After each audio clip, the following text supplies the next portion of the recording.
Hello everyone, remember that episode that don't let your teeth disappear where I talk about resorption?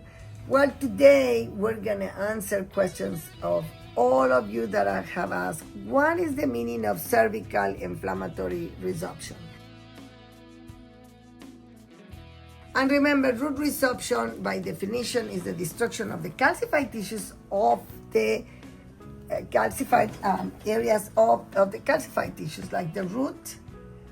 Obviously, bone resorption is resorbing the bone, but in the root, it's called root resorption because it's caused by trauma, by grinding, by clenching. I have a whole chapter in internal resorption and external resorption.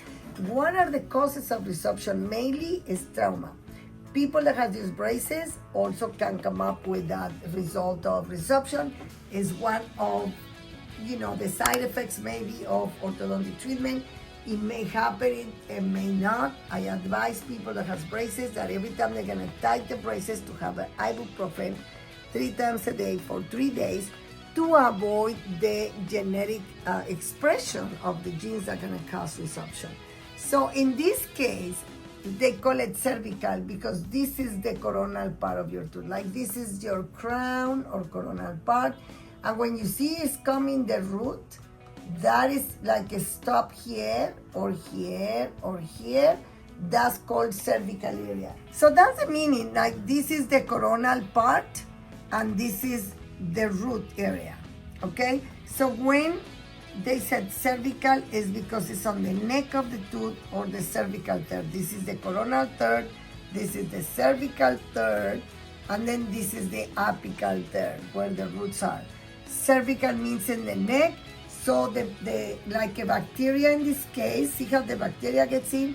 Root resorption is not bacteria produced by bacteria. Root resorption doesn't have any bacteria. If you see something like this, and you start excavating and it's really hard, that is a resorption. That's not a decay or bacteria or a cavity.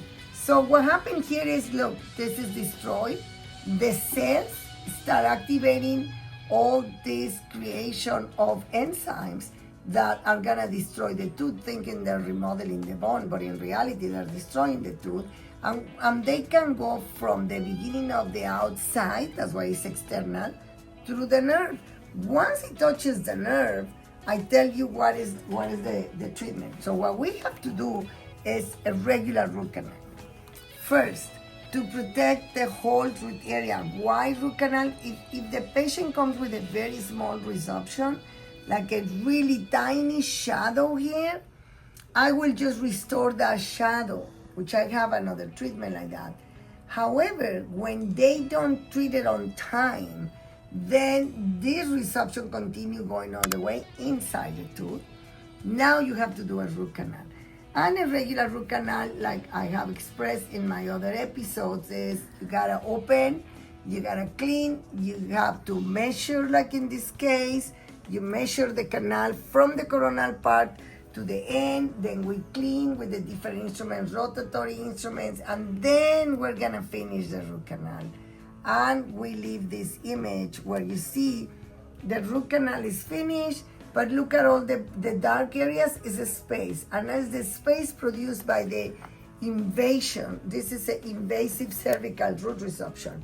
So now I wanted to stop, I wanted to wait until the empty mineral trioxide material that I placed is gonna set, and it takes a minimum of 4 hours. I usually bring the patient the following week because I don't want to wait 4 hours with the mouth open on the patient.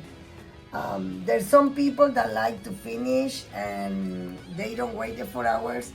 To me, if the material is not completely dry, you're not gonna have a good bonding. When you put on top of it, you have to put Gerestore, and it's a resin, and it has a bonding material. It needs to bond, and if it doesn't dry, it will never be a bond. So when I saw the patient the following time, I checked the MTA, it was set the part that I needed to be set, and then I put what is called build-up. The build-up or the composite restoration, I put here on the back. I took advantage of that because I did not want any anybody else getting into my tooth, and also I didn't want any leakage of saliva inside the root canal. And then I have to program the patient for the surgery. In the meantime, his hygiene was terrible.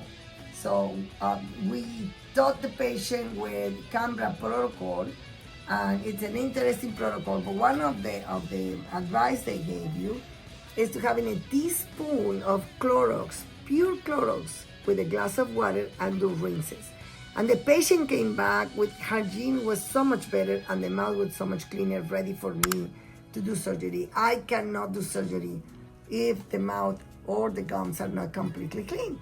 And once we did the surgery, we have a beautiful results in here.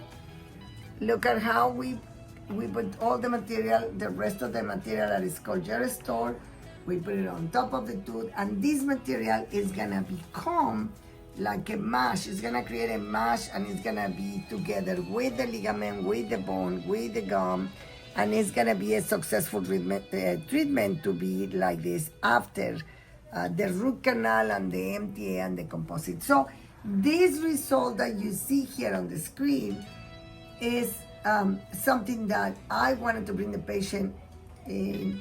Well, after the surgery, he's coming back for suture removal. Unfortunately, we couldn't have it today, but he's coming for suture removal, and then we're gonna be watching every 3 months, then every 6 months. And you don't have to lose a tooth. This is a 25-year-old patient.